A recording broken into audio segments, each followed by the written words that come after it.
Save us.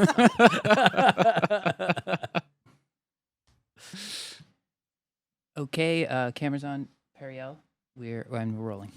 Welcome to Live from the Table, the official podcast for the world famous Comedy Cellar. I am here with Noam Dworman, the owner of the Comedy Cellar. I'm, of course, Periel, and we have a very special guest tonight, Eylon Levy, former spokesman for the State of Israel. Welcome to the show. Hello, I am delighted to be here, as long as Israelis are still free to visit this great city. You cannot be as delighted as we are. So, sir, I'm so happy to have you on the show. But before we get into any conversations, I want to play for you the first time I ever saw you, and many millions ever saw you, because I cannot get enough of this clip. Go ahead, play it, Stephen. I know you probably know what it is. Go ahead, Stephen. I don't know, I'm in suspense. Okay, this is just a little bit of it. Go ahead. I was speaking to a hostage negotiator this morning. He made the comparison between the 50 hostages that Hamas has promised to release, as opposed to the 150 prisoners that are Palestinians that Israel has said that it will release. And he made the comparison between the numbers and the fact that, does Israel not think that Palestinian lives are valued as highly as Israeli lives? That is an astonishing accusation. Are you not bored If of we that could moment release already? one prisoner for every one almost hostage, over. we would obviously do that. We're operating in horrific circumstances. We're not choosing to release these prisoners who have blood on their hands. We are talking about people who have been convicted of stabbing and shooting attacks. Notice the question of proportionality doesn't interest Palestinian supporters when they are able to get more of their prisoners out. But really, it is outrageous to suggest that the fact that we are willing to release prisoners who are convicted of terrorism offenses, more of them than we are getting our own innocent children back, somehow suggests that we don't care about Palestinian lives. Really, that's a disgusting accusation. All right. Will President Netanyahu's political career survive this week? In addition to that fantastic face, this was actually. Look at that bun. It was it was an important moment, because really I think this was the first time it was clear to me, this is not going to go well. If the BBC is asking such an outlandishly unfair question, what are we in for? And sure enough, we were in for a lot. So what's your recollection of that? What was your thoughts about it? Yeah, that my life's goal now is to do something that will help me live down that Sky News interview, and that it won't be, I still get stopped for selfies in Tel Aviv. They say, you're the guy with the eyebrows, right? And that's my trademark now. Look, it was a ridiculous question. And it was ridiculous not because of the accusation that Israel cared about its children who are trapped in tunnels under Gaza more than it cared about terrorists who are in jail, who were there because they tried to kill Israelis. It was outrageous because the deal was so obviously lopsided and to Israel's disadvantage. That's right. It's an outrageous question because what was happening is that Israel was being extorted for a ransom by people who kidnapped little children from their beds and were holding a gun to their heads. And you could see that the anchor, Kay Burley, began in her mind saying, okay, the Israelis are clearly morally defective here somehow, and now I just need to work out how. Mm-hmm. And I think that's why this moment resonated, because it set a pattern for the media coverage in the rest of the war, that there is just an implicit assumption that the Israelis are doing something wrong, and then people will twist the facts, words out of meaning to try to fit that narrative that clearly the Israelis are doing something wrong here. Yeah, this was a perfect example of something that's always puzzled me, because she can't be an unintelligent person, nor could the people who helped her construct the question be unintelligent. And yet, my 10-year-old could have understood, well, no, if Israel is offering one person ready to release 150 of them for one of them, that's not Israel valuing their own lives more. It's an insane thing. Yeah, it's mental. Look, I don't know how intelligent her producers are and the people who wrote her questions, but what we're noticing now with the current anti-Zionist craze, okay? And it's really a psychosis when it's not about criticism of Israel. It is a frothing at the mouth, obsessive hatred that links Israel as being the core of everything that is wrong with the world. One of the things that this anti-Zionist moment has in common with classic anti-Semitism is both of them were elite movements. Mm-hmm. Both of them began in the universities. They had their own ideologies that helped to rationalize that hatred. And so intelligent, unintelligent, educated, uneducated the fact is we are dealing now with a wave of hostility to Israelis and by extension Jews that has its own pseudo-academic ideology and rationalization behind it. And that's what's so scary about this moment. All right, looking at the back on the war now. Like for instance, I had a conversation with somebody recently, a pro-Israel person. Yep. I say, oh, if only Netanyahu had done a better job with PR and explaining things, and the kind of things in the Charlie Kirk letter, that somehow this would have made a difference and the world wouldn't be so anti-Israel. And and I said, well, Charlie Kirk's letter certainly was where he criticized the various lack of interest, it seems, in that the Israeli government had in explaining its position. I couldn't fault his letter because his letter echoed things that I had felt. But in my heart of hearts, I don't think it would have mattered. Do you think it would have mattered? Look, Israel is not just losing the information war, we're being slaughtered. And I'll explain why. First of all, official Israel has done a terrible job of telling its story during this war. The reason that I became a spokesman in the first place, in the first week of the war, is that there was literally nothing in the Prime Minister's office, and they had to rope in not only volunteers from outside. I was in the anti-government protests before the war, and they took a protester off the streets, put him behind a lectern that said Prime Minister's office, because that's how empty the institution was. I don't think it's good enough when Netanyahu says on trigonometry, the Jewish people have been fighting and losing the propaganda war for 3,000 years. It's not good enough. No. There are no excuses for the extremist ministers making crazy statements, and it's only when Smotrich says something really racist and absurd about Saudi Arabia that Netanyahu shouts at him and pulls him in order. Israel has done a bad job of telling its story, of responding to the crazy libels and accusations against it, sticking to message discipline. But let's put that to one side. I'll bring you an example of what was dominating my Twitter feed yesterday. The new conspiracy theory is that Twitter has blocked automatic translations of Hebrew because it detected excessive hate speech. It is a hoax from beginning to end. Twitter hasn't disabled the translation button on Hebrew tweets. I think it began because there was one tweet that did very well, and it had mixed Hebrew and English words, and therefore the translation button didn't work because there were two languages. Someone jumped on it, said, "Isn't it strange that you can't translate this tweet in Hebrew?" And now all the anti-Israeli crazies are now saying Israelis are so genocidal and racist that even Twitter is having to censor their tweets so you don't see what they're saying. This isn't about PR. It is about a vicious propaganda machine. I don't know how much of it is state-run and bot farms and malicious, and we can talk about the countries like Russia that are training these large language models on misinformation so that when you go to Grok and you ask, what's the truth here, it's only as good as what it's been trained on. But there is a vicious information war that is being waged against Israel and Jews to try to paint us as the ultimate symbol of irredeemable evil. And that is not something that classic PR, that getting more spokespeople on TV, which is something I care about desperately, that is not something that better PR is going to fix. And we have to understand what this campaign is and what it is trying to achieve. If you had to give the devil its due on anything in the way that Israel conducted the war, excessive fatalities, lack of care and targeting, whatever it is it might be, do you have any criticisms of the way Israel conducted the war? Look, to sit here and say every single decision by every commander in every impossible situation was justified, I don't know. You don't have the information in order to explain every micro decision that It is can't made be, on the right? You can't. battlefield. No, look, it's war. War is horrific. War is And it's messy. humans. No, and there are mistakes. And there were cases as well where, as a spokesman, I went on TV and I said, that strike was a mistake. We regret it. That should not have happened. That we should not have used that munition.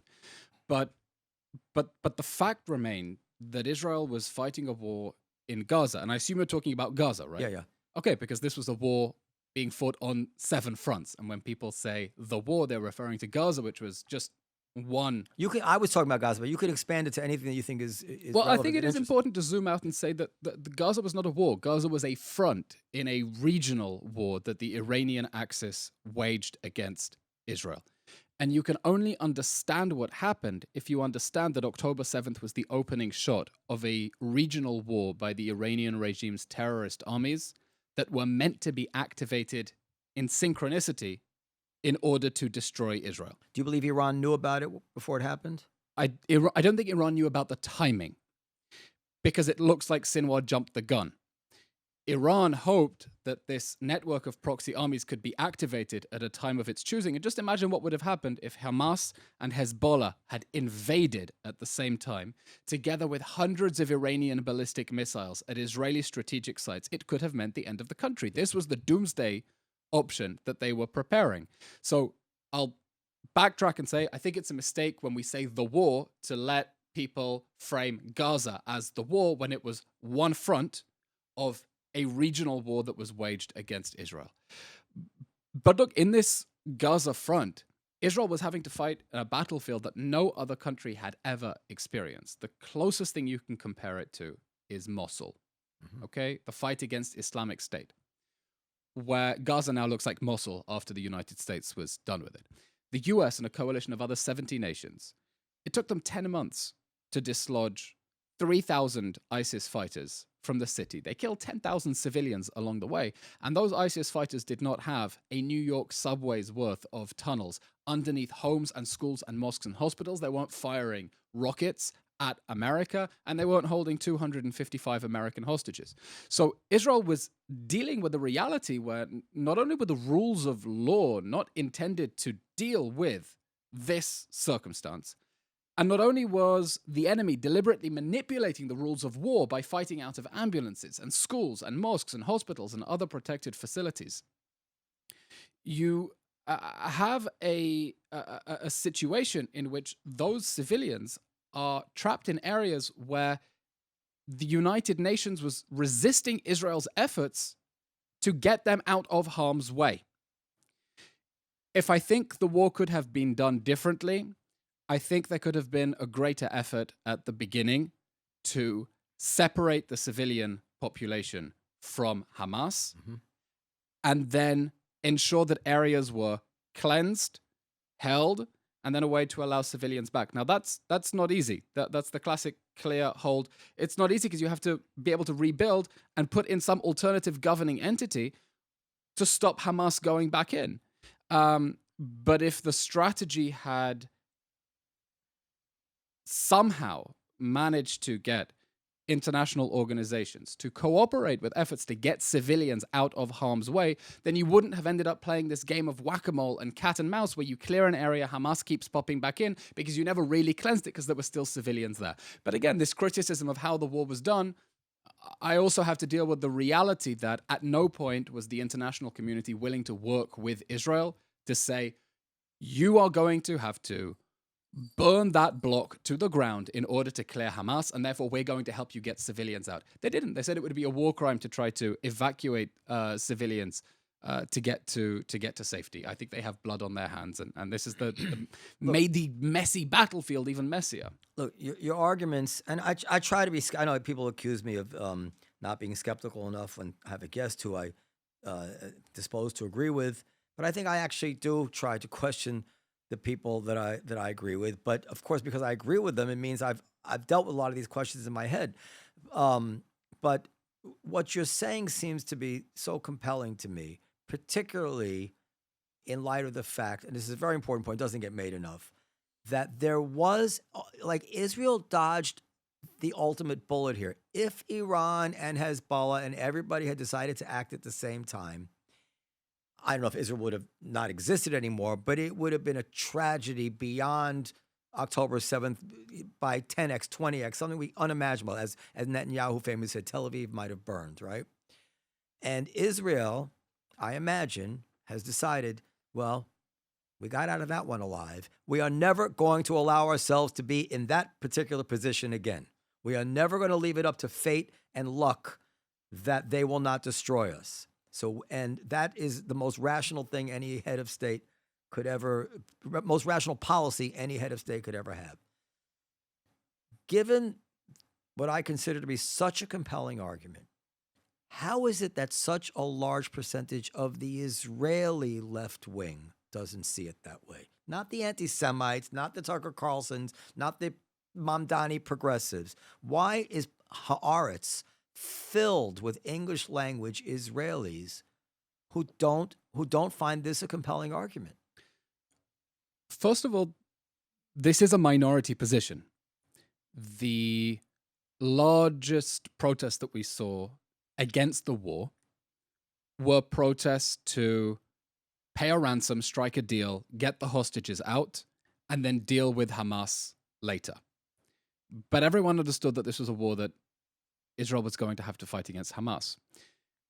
And the voices like B'Tselem accusing Israel of genocide, okay, like these are really fringe positions. These are really, really, really fringe positions in Israel. Every country has a radical left. Israel is no exception. Some of them, like Haaretz, have a very successful business model. But some of these columnists in Haaretz, to my ear, are they may be leftists, but they're bright people. They're not like crazies like I read in The Nation sometimes, like Amos Harel and people like this. They're smart people. Is there a particular commentary or something you're pushing back on? Because I don't want to. I don't want to just dunk on. No, I guess I should have prepared. I didn't know we were going to go this way. I just am always astounded that what I take to be patriotic Israelis, so many bright ones, seem unconvinced that it's essential that Israel never find itself in this vulnerable position again. I think, in fairness, okay, there were legitimate concerns about mission creep, for example.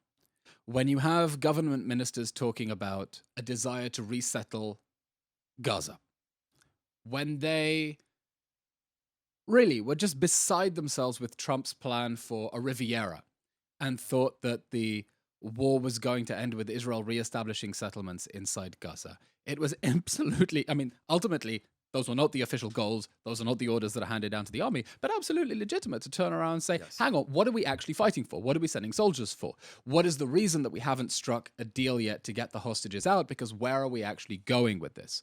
But I think within Israel at large, the new security doctrine is one that says we can't deter, appease, contain threats anymore. We can't buy our enemies off and think they're evil scumbags, but evil scumbags enjoy being in power. They don't really mean it. The Houthis are chanting death to Israel, curses on the Jews. Okay, but they're a joke. We're moving from deterring threats to removing them. We cannot tolerate those threats on our borders because we have very little room for error.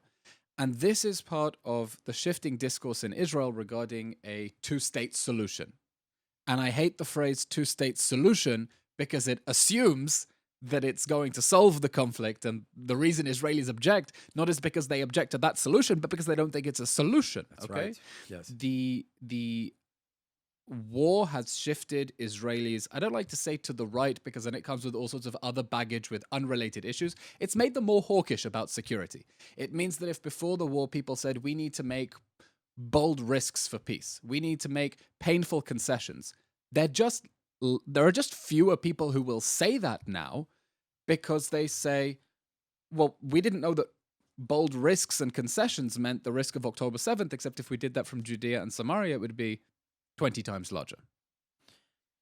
You want to say something? I was just going to say that I think that all of the people who are Israeli who I know pre-October 7th, by and large, where I lived, is most people would be considered like quite far left. I don't know anybody who didn't think, and all of them are very sympathetic to the Palestinian civilians, etc.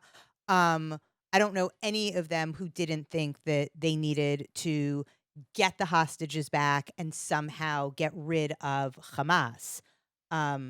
So I think what Eylon is saying is true, that from a security perspective, they did become more hawkish because they understood that they had no choice.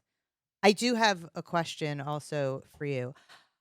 How come, or how can the people who need to hear it the most hear like what you're saying, these messages of explaining like what actually October 7th was? Front of Iran and Lebanon and Gaza. Like, nobody knows any of this. Yeah. Look, I was going to save the follow me on Instagram and Twitter plug for the end. No, in the middle, it's better.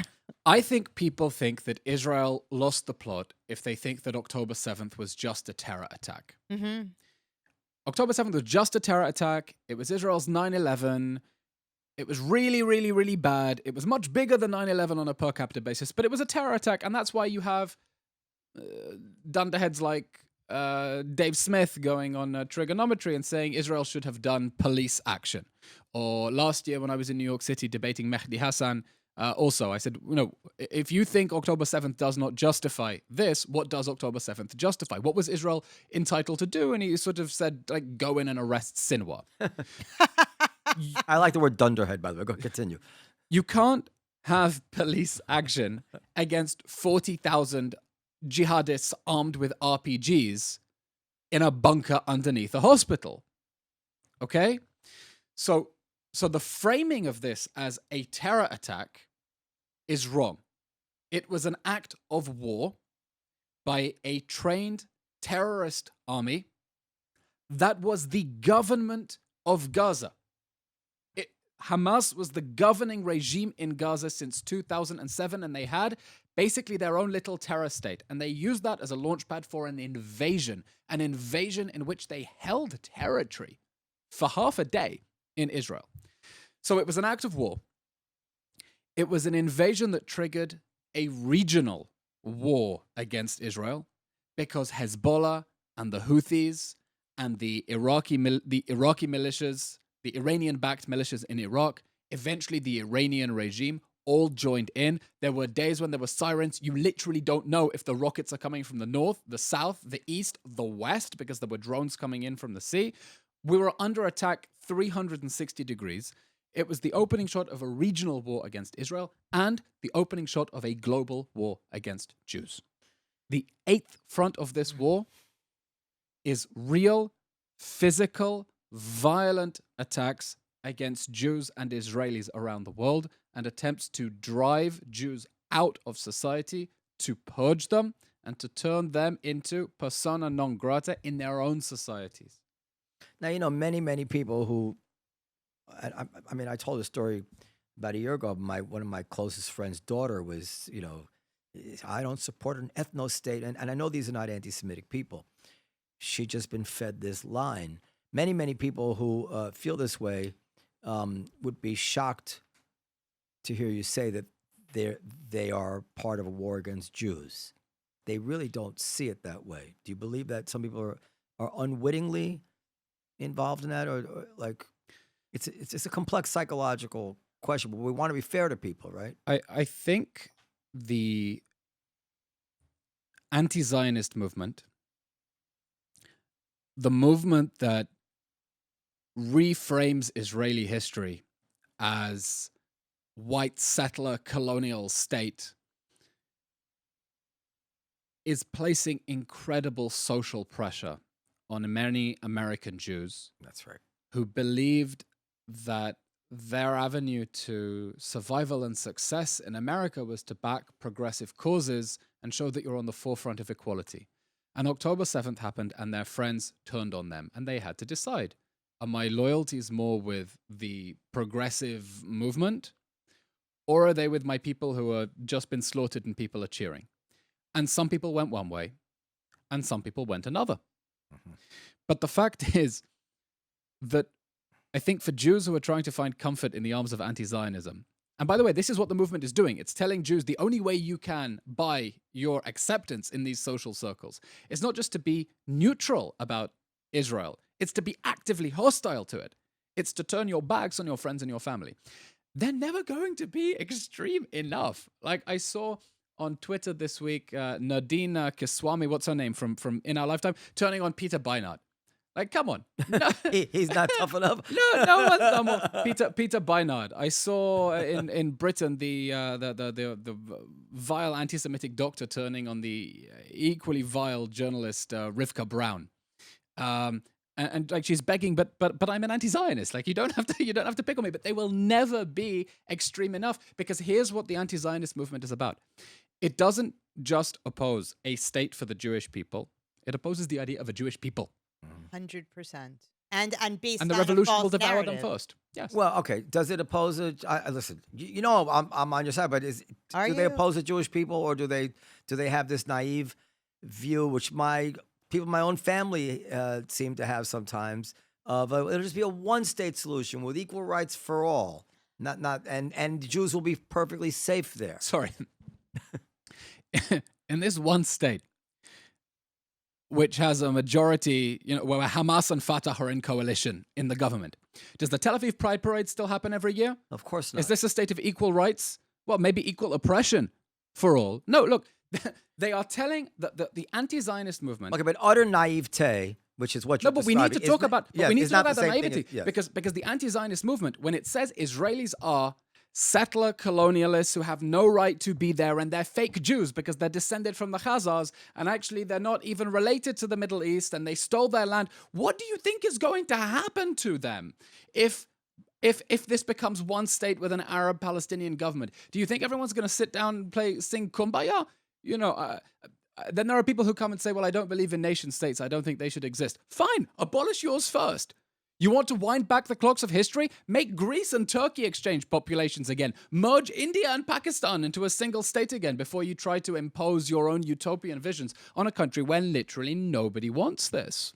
And how many of these anti-Zionist Jews have ever set foot in the Middle East? That's what I want to know, because all of the people who I hear from, these people who are sitting in their cushy places in America, who have so much to say, have never set foot even in Israel. People like Dave Smith, who purportedly knows so much. And He's never been there. if I can just amplify that, you say cushy. Anti-Zionism within the Jewish world is a luxury, privileged position. Thank you. Your grandparents took left off the boat. Our grandparents took right off the boat. It's a position that says we've made it in America. Why can't everyone have this? Well, not everyone had the option of coming to America and building a life here, even if they wanted it. The diaspora experience outside America. In the Arab world, my grandparents came from Iraq, Ethiopia, behind the Iron Curtain. Even in what was left of the Jewish community in Europe was nothing like that vision of what America is and how the Jews have fit in. And now we're finding out they really haven't fit in as seamlessly as we thought, because they're suffering a pincer movement from the extreme left and the extreme right who agree on one thing, that they hate Israel. People like Nick Fuentes talking now about trying to bring together people from the left, people from the right around hatred of Israel, about ending American support for Israel. And you know who doesn't have these anti-Zionist positions?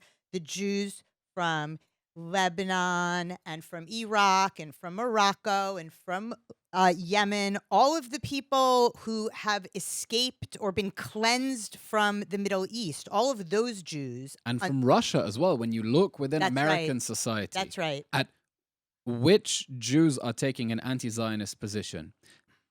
They're the ones whose families have been here for 3 generations already, if not more.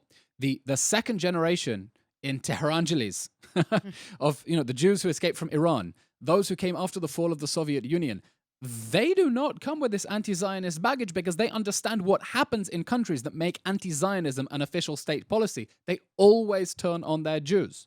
Always. It's so difficult to comprehend it. Everywhere I look, it's just there's fucked up psychology and Peter Beinart, which I regard as mental illness and self-hating. But I mean, if they were a one state, and by the way, no other nation in the world has to relitigate the fact that it exists 80 years after it's created. So it's an absurd thing. But if there were one state, doesn't everybody forget about violence between Arab and Jews? The Arab violence would immediately, between Hamas and the PA, there would be a civil war just among the Arabs. They'd be killing each other. Then it would spread. Why? And of course, Israel is already densely populated and settled. That's the Jewish part. Then you have the Arab part. It's already geographically segregated. What would be anybody's reason for wanting to put all these people under one government? It's insanity. I'm not even going to engage with the question because it's as absurd as suggesting that perhaps the United States should be brought back under the British crown. Why would somebody smart like Peter Beinart actually puts so much mental energy into advocating for this. Doesn't he see reality like we do? Like, I see a color, you see the same color. No, I see red, he sees gray. Maybe, Yeah. and I'm thinking out loud here. Yeah. It's because they're still trying to cling on to a modicum of dignity. Because when you have people from the other side saying, ethnic, white, settler, colonial, apartheid, fascist, they need to be driven out, they need to be expelled, they need to be killed, which is a big position on the anti-Zionist left, okay? Mm-hmm. To come and say, actually, maybe we can all live in peace and kumbaya together is, I don't know, maybe it's a way in his head to avoid getting sucked in the direction of the really violent, virulent anti-Zionism and thinking, and by the way, that's why people will turn on, from the more anti-Zionist extremes, will turn on Peter Beinart and say, you're just a liberal Zionist in disguise. Because you haven't completely accepted, you haven't completely drunk the Kool-Aid that says that nothing about Jews moving back to the land of Israel is legitimate and they deserve to be killed or expelled. I don't know. Maybe it seems like a way to deal with cognitive dissonance in his own mind, and I think it's deeply, deeply mistaken. I think you're right. That's why I said there's these ugly, weird psychological explanations for so much, and desire to be liked, and peer pressure, and be invited to parties, and like Omer Bartov is this Brown University Zionist scholar. He was the most anti-Hamas guy ever, and now I don't know if you saw our interview with him. I'm going to send it to you, and now he's double talking. By the way, his I gotta arguments. His arguments, like everyone else making the absurd libel of genocide, are based on misquoting Israeli leaders. Yes, making up quotes, and I hope you confronted him. You'll be happy to see my interview with him where I call him on it, and him and this other guy, Philippe Sands. Is that Philippe his name? Sands. Yeah. I went to school with his son. Oh, really? They both got cornered once, Bartov by me and Sands by Ezra Klein of all people, with this basically the same question. Well, okay, but if Hamas would release the hostages and take safe passage, that would be the end of the war. So how could that be a genocide? Because the Jews in Germany didn't, and the Tutsis didn't have the option of just agreeing to reasonable demands. Imagine if we could have ended the Holocaust by releasing German hostages. Yes. Just imagine. And both of them answered basically the same way. Essentially, that's just a hypothetical. Meaning that we don't know necessarily that Israel wouldn't stop killing the Palestinians. If this is literally what Bartov said. I said, are you telling me you actually believe that even if Hamas released all the hostages and took safe passage, Israel would continue to kill and he basically said, yeah, it's possible. And Ezra Klein asked Philippe Sands the same question, and Philippe Sands says, yeah, I just a hypothetical. I don't know what Israel would do in that situation. This is insane. It's it's insane. totally disingenuous. It's insane. It's entirely disingenuous. And it is really really a shameful strategy of selling out your own people to save your own skin. And I don't know at what, at some point, we all have survival strategies and we all end up convincing ourselves of things we want or need to be true. I don't know to what extent they genuinely believe it, to what extent they're conscious that it's a response to peer pressure. But yes, there are entire social circles where if you identify as being pro-Israel, you will be purged. Purged out of society. And if you want to be in, then you need to distance yourself actively from all of that. All right, let's fast forward. Everything's going to come down now to whether Hamas will actually disarm. I believe Hamas is not going to disarm. Where are you on that question? Hamas is not going to disarm. So what does that mean for the process? Look, the genius of the Trump plan was that it separated the question of the ransom for the hostages from the end of the conflict surrounding Gaza. He said, you have to free the hostages now, and the modalities about how we wind down the conflict, we'll debate that later. That was a big difference from previous deals that said, previous proposals for deals that said Hamas gets to keep onto the bodies into the reconstruction phase in Gaza, because that would have allowed them to hold on to the bodies that have thankfully been returned for burial. There are still 3 in Gaza, but most of the bodies as insurance that they get to rebuild their tunnels and rebuild their missile factories. But no one should be under the illusion that Hamas has agreed to disarm. In fact, it said at every opportunity it won't. It said at most it would be willing to surrender weapons to a unified Palestinian army that it intends to lead. Okay? Hamas is still extremely popular. It is the most popular Palestinian political party. Its support tripled in the West Bank after October I can't believe 7th. because Thomas Friedman assured us that as soon as Hamas came out of the tunnels, the Palestinian people would turn on them. Thomas Friedman has said a lot of nonsense. Continues. They came out of the tunnels, and their popularity has surged. And the Wall Street Journal had a report just this week interviewing Khalil Shkaki, the Palestinian pollster, who's been monitoring Palestinian opinion throughout the war, and even he was shocked to see support for Hamas rising. Hamas's reason for existing is to be an armed jihadist group that will fight to the death, their death, not ours, to make sure that Israel is destroyed. Hamas is not going to voluntarily relinquish its weapons. Its guns need to be taken off it, okay? No Second Amendment for Hamas. Now, I'm skeptical that any international force is going to forcibly disarm Hamas. Why? Because Hamas has already said, we see any army that is going to enter Gaza to take our guns away as being a foreign occupation force. Now, there are negotiations happening now, which countries will contribute to an international stabilization force. I just don't see countries being willing to lose men and get their own soldiers back in coffins to disarm Hamas, to free Gaza from Hamas, to keep Sderot safe from more rocket attacks, to save Be'eri from the next invasions of Hamas death squads. I just don't see what country is going to do that politically. Maybe mercenaries might be able to do it. But, okay, so you're going to disarm Hamas. What's the plan? What's the plan? You're still fighting against a group that is embedded in tunnels underneath civilian areas that doesn't want you to take the guns away from it.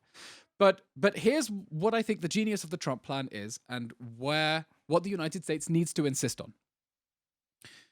Before the Trump plan, Hamas held onto hostages, living and dead, as insurance to force an Israeli withdrawal from Gaza. Now, Israel holds onto half of Gaza as insurance that Hamas will disarm.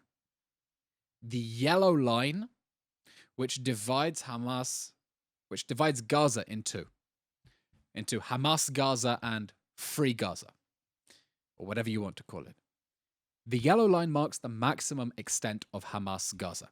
It is saying, if the Palestinians want the rest of this territory back, there needs to be a government that is not going to use it as a launch pad for war against Israel.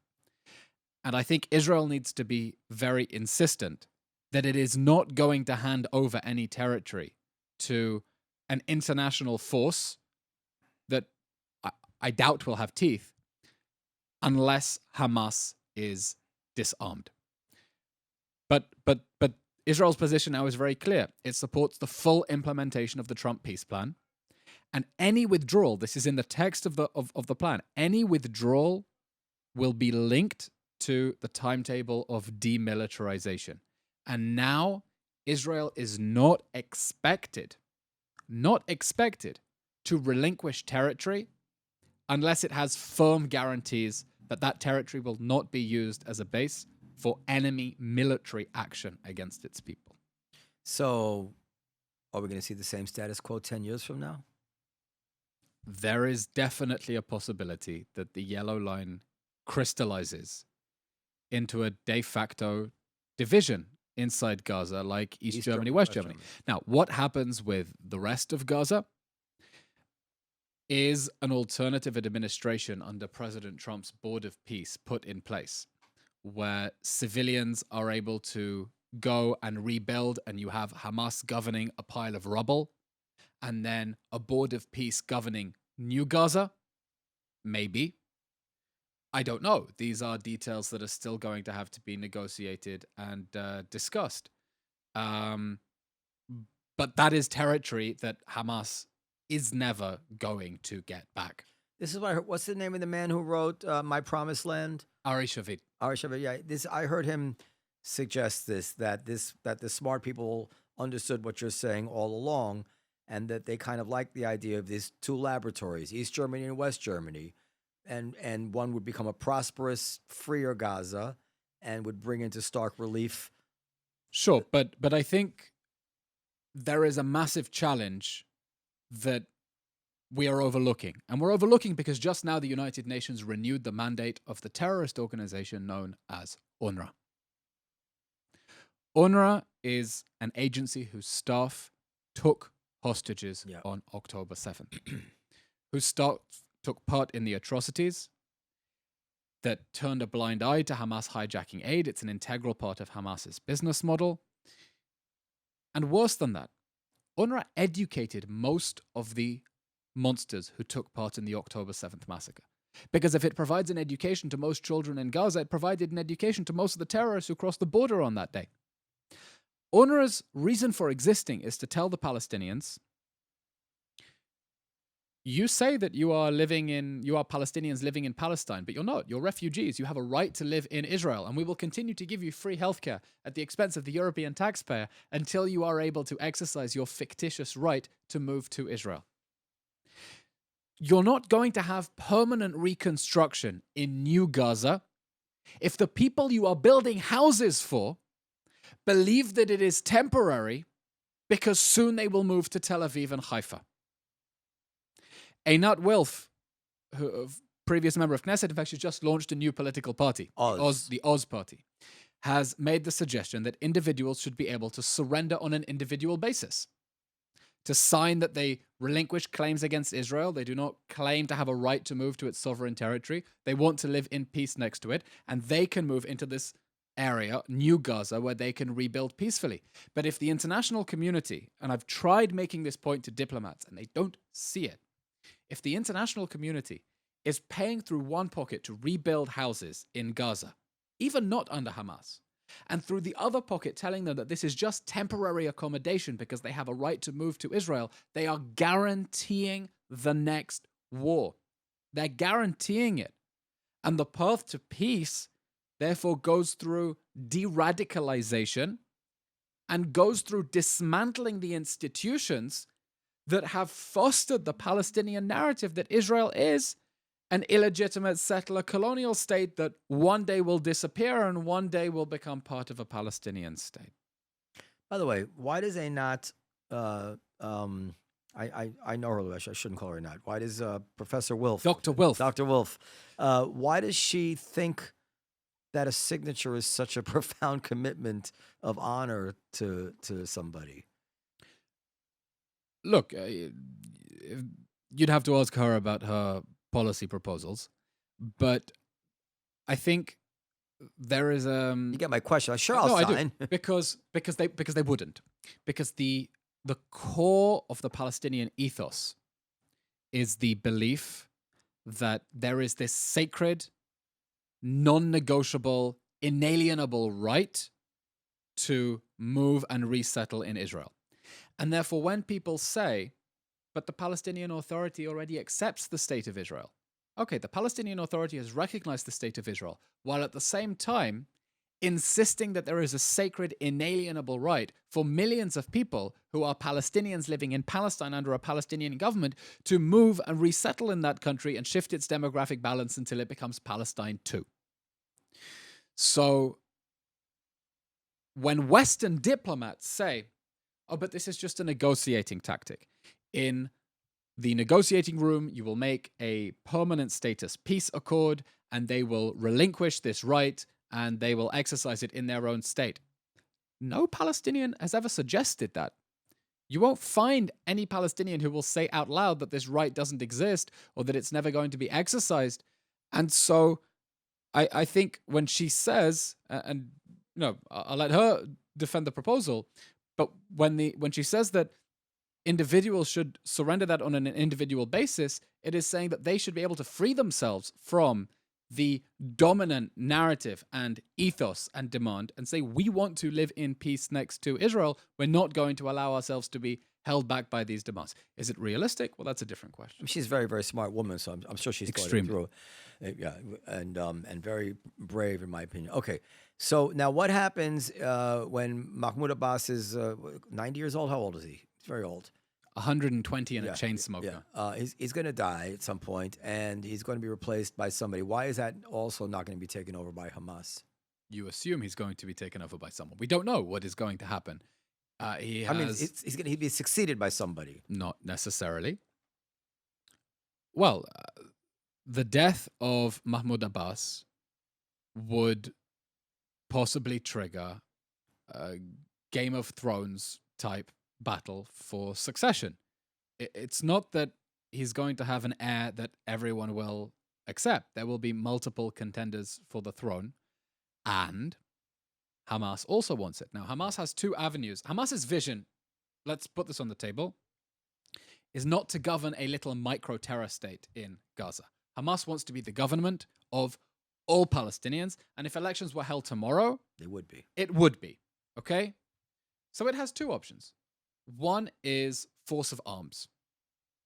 As long as the Israeli military is still in Judea and Samaria, as long as it can still go into the Kasbahs and clamp down on terrorist groups, good luck to Hamas launching a violent coup that overthrows the government in Ramallah. Hamas's better option for taking over is through elections, whether the party's called Hamas or whether it rebrands as something else. But the fact is, Hamas is the most popular Palestinian political party. It is, if a head-to-head election were to happen between Abbas and whoever is leading, between Abbas and Hamas, Hamas would win a landslide. Hamas's popularity has been boosted by the October 7th massacre because it's seen as having delivered the goods. Most Palestinians still think that October 7th was a good idea, and they think that because they think that it increased their international standing. Why? Because it was October 7th that led to unilateral, unconditional recognition of a Palestinian state. And world leaders who say that they are isolating Hamas because Hamas doesn't want a two-state solution, but Hamas is feeling empowered because they were the ones who delivered the fruits. Right. They're the ones who delivered the goods. So Would you agree, not just the recognition, but the entire becoming the darling of the world? It is the number one cause of the world. And that's why Hamas has said October 7th recognition is one of the fruits of October 7th. And they've also said, look at the way we trashed Israel's image. Look at the protests. These are the fruits of October 7th as well. So I don't know what is going to happen the day after Abbas. We shouldn't expect that it would be necessarily a bloodless transition. It could be an opportunity for Hamas to try to flex muscles. Certainly, if there were elections to replace, Abbas. And therefore, when world leaders, I find it especially patronizing when world leaders come and say, "Well, Hamas can have no role in the future government of Palestine." Excuse me? Have you asked the people? They disagree with you. They quite want Hamas to be their government. So what happens when they have elections? Does Hamas get to participate again? Or do you block from elections the people who are the most popular candidates? What happens? I don't know. This is such a dark, pessimistic picture you're painting. I wonder. And on that note, follow me on Twitter and Instagram. It's been a pleasure. I wonder, and I've wondered before, why. And this, don't get me wrong, I'm not advocating it. I'm asking as a sociological question here. Why the movement to expel the Arabs doesn't gain more traction there? I mean, if you are, if it doesn't, it's like if you tell the people, listen, it's going to be this way forever. There's no other thing. Put them in Jordan, whatever. The world will complain for a while, and then we'll be done with it. This is a kind of tempting Tucker Carlson-ish Israeli position to sell. How much traction is that position getting? I don't have the polling data at hand. There is definitely a section of the Israeli public that would like that because it is convinced that we're in a zero-sum battle. Mm-hmm. The tragedy is that for many years, Israelis kept voting for governments that promised peace with the Palestinians out of a belief that this wasn't zero-sum. There are two national movements fighting over the same land, and we'll draw a line down the middle. You take that, we'll take that. Israelis in 2006 voted for Ehud Olmert, who was promising to withdraw from Judea and Samaria, whether the Palestinians want it or not, okay? The tragedy of Hamas's response to the Gaza disengagement, using it as a launchpad for 20 years of rocket attacks against Israel, the invasion of October 7th, the response from Palestinian society, the celebrations of October 7th, the cult of martyrdom, is that it's convinced many people that maybe this is a zero-sum battle. Maybe it is us or them. I'm not that. I still hold on to hope and advocate for de-radicalization on the Palestinian side, for dismantling UNRWA, for forcing the Palestinians to come to terms with Israel's existence and caring more about rebuilding a new Gaza than holding it as a refugee camp to invade Israel. Why? Because I don't want this to be a zero-sum game. I don't want to get to a world where people are drawing conclusions about how you solve a conflict if it really is us or them. I think it can be us and them. But for it to be us and them, you have to address the root dynamics of the conflict and the root dynamics of the belief on the Palestinian side that it is us or them. Look, there's a movement out there that says Israel is this colonial settler movement, okay? If the Palestinians truly believe that Israel is an illegitimate colonial state, then they are absolutely right in the practical conclusions they draw and in the terrorism that they deduce from that. Why? Because colonial movements around the world end in one of two ways. Either you use enough barbaric violence against the settlers that they pack up and leave. That's what happened in Algeria to the French. And Hamas still quotes the Algeria model. That's what they think they're fighting. They think they're fighting Jews who will one day pack up and leave. Either you use enough violence and force the settlers to leave, or the settlers wipe you out. And that's what happened in Canada, in Australia, in America. Right. Okay? Don't talk about America. Go ahead. So I think the Palestinians are victims of their own delusion, that they're victims of the narrative that they've told themselves that has become a mind virus on American campuses, that Israel is a colonial state. Because if they think that it's a settler colonial state, then this ends in only one of two ways. And if the Palestinians can be weaned off that belief that is dominant in academia right now, if they see that the Jewish people are returning to their ancient homeland, that we have real historical roots in this country, that Israelis are not going anywhere, and ask how can we live next to Israel rather than try to replace it, then we can move to a future of us and them. And that's what I want to see. And that's why I push back for de-radicalization. That's why I push for the dismantling of UNRWA. I don't want to get to a situation where we're analyzing this conflict through the lens of us or them, because then it gets really ugly. Yeah, it's scary. But they don't have to acknowledge the deep historic roots. They just have to acknowledge practical reality. You know, I said the moral obligation for the practical. The Native Americans never acknowledged Americans' historic, Europeans' historic roots in America.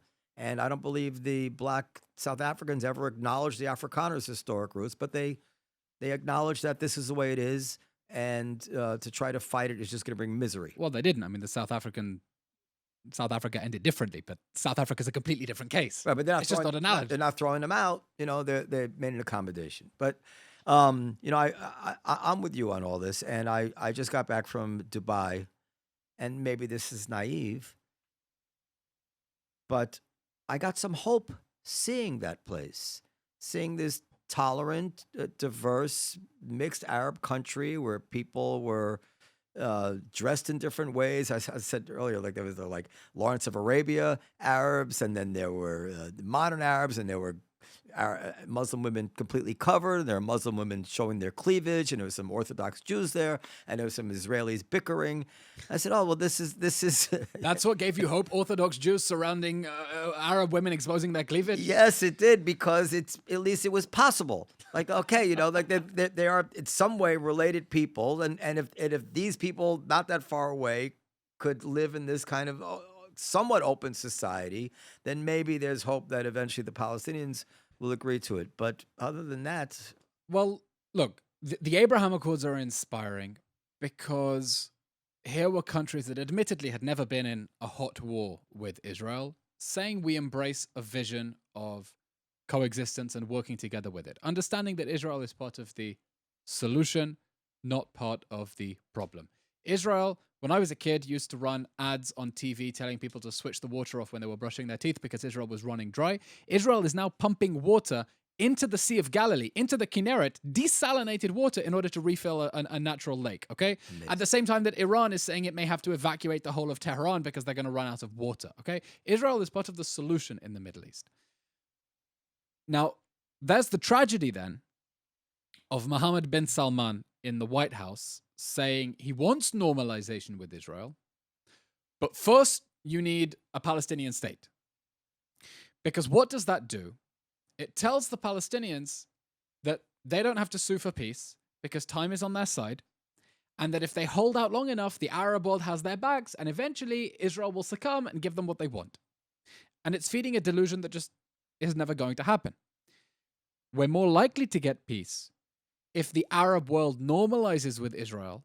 The Palestinians realize they've lost the trump card. They were furious against the Emiratis for making peace with Israel because they said, but you weren't meant to do that until they gave us what we wanted. Normalization with the Arab world is the key to peace between Israel and the Palestinians. This is the Iron Wall. This is the point where they realize there's no other option. This is going way back to Jabotinsky in the 1920s saying peace will happen when we have sufficiently proven that we're here for good. They don't have to like us. They don't have to love us. They need to accept us. And I hope that they'll find some formulation, some fudge for Saudi Arabia to normalize ties with Israel, because then it puts pressure on the Palestinians to drop their maximalist demands and move towards peace with Israel. But if they believe that the Arab world is going to hold out, well, then they're just never going to recognize reality. I have one more question for you before, but I also have some hope only because I know so many Arabs, Palestinians in America, and they are reason something happens when they arrive on these shores, and they begin to become they show that they're reasonable, and they all assure me. Maybe I'm just falling for it, but they all assure me that behind closed doors, there's more reasonable talk than we would gather. Who the hell knows? Anyway, I hope so. And by the way, one of the many tragedies of this war, it's really inflamed emotions, and passions, and people have really hunkered down, and creating a dialogue that may lead to peace in the future. A dialogue that is outside the same tired circles of the old vintage leftists is now more difficult. It needs to happen.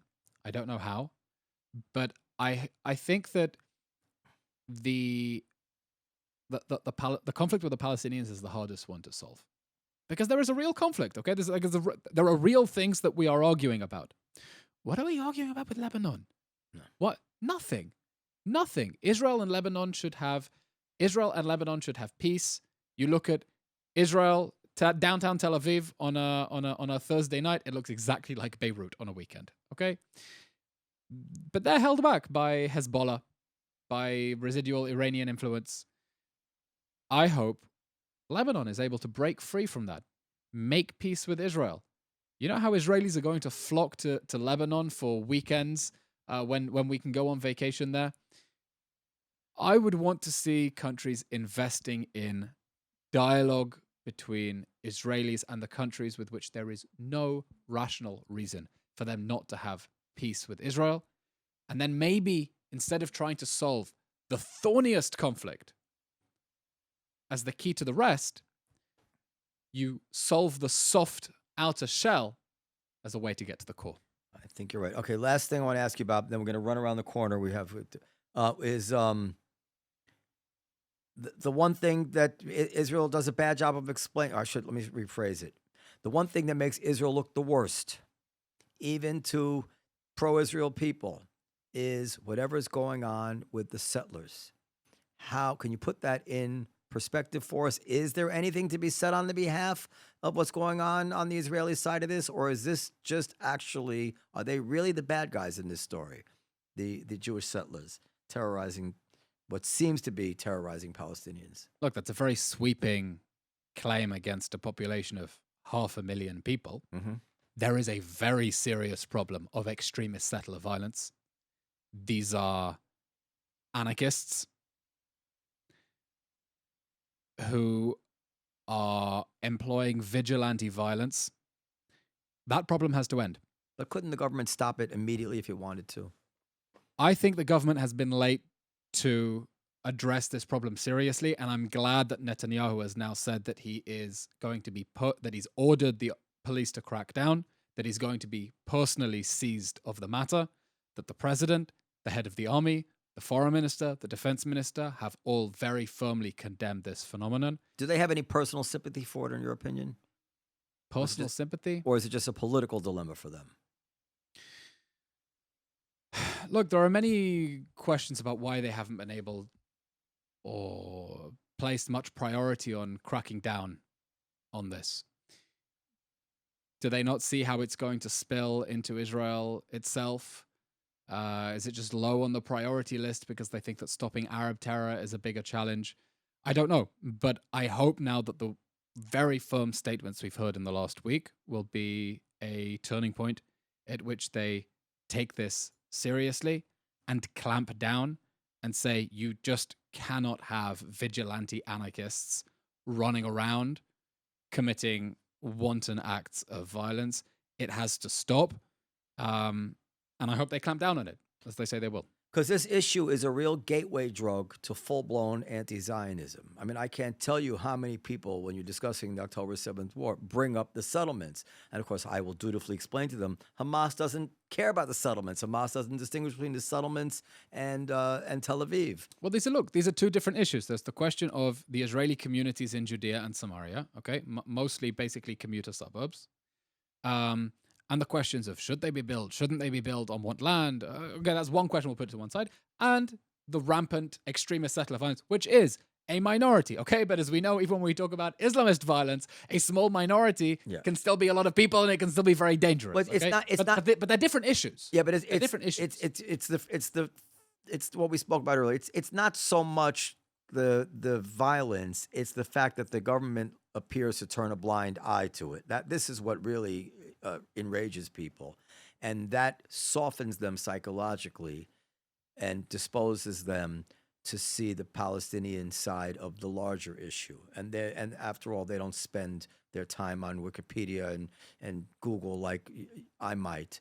Don't spend time on Wikipedia. That's been hijacked. Well, by editors who are part of the information. I use it for its references to jump into the whatever it is. Point is that people glean.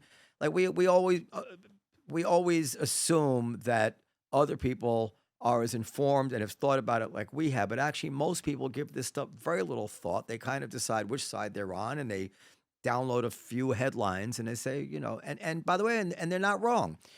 This is going on. They're treating the Palestinians like shit. The government doesn't stop it. Why would I support them or even believe them about the larger issue? That's a rational thing.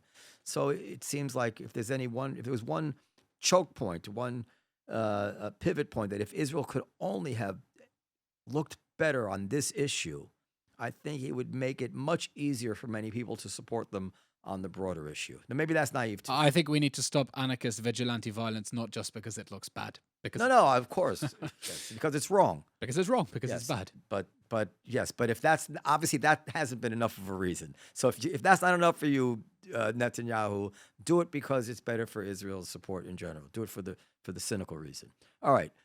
We are going to go see a show at the Comedy Cellar. Okay, after all that doom and gloom, let's hit the bar up for some shits and giggles. It's an honor to have you on this show. I mean, I don't want to. You are such a strong and reasonable advocate for Israel, and you left your job at one point. Yes, and as opposed to almost 999 people out of 1,000 who leave their job, or you did not change your tone, your support. There was no like backhanded remarks about the people that we kind of knew you were having feuds with. This was didn't have feuds. No. No. Oh, who did I have feuds with? Then I shouldn't even bring this stuff up. But No, anyway, no, you can bring it up. I'm clear about the backstory of what happened. The backstory is that, as I said, before the war, I was in the protests against the judicial reforms. When the war started, we dropped politics and said everything has changed. I went in to this position during the war. It was reported a few months in that the Prime Minister's wife had seen pictures that I'd been at the protests against the government before the war and was grumbling and had put a target on my back.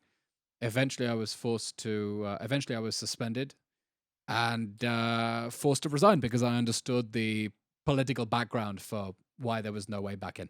Right. But right. So that's exactly my point. I wouldn't call it a feud because I've never met them or spoken to them. Feud is the wrong word. But despite the fact that this was reported, I never detected from you even one time any bitterness or unfairness in the way you defended Netanyahu in his positions, and I found that very impressive. It's unusual. There were attempts in the Israeli media to try to drag me into mudslinging, and I just prefer not to get into the politics, not to get into those questions. There are much, much bigger questions now about the country's future that I'm going to put my emphasis where I think my voice can make a difference. Yeah. All right. Eylon Levy, thank you very much. Thank you very much. Let's hit the buff. Let's go get a few drinks. Do you drink? Yes. Oh, good. Okay. Goodbye. Good night, everybody. Let's hastily. Wait, I need to pee. Pee in the underground. Come on. No, I don't want to pee in the underground. Okay, go pee. Go pee. Okay, I need to too, so you go first. Okay, you go. Okay, we're gonna.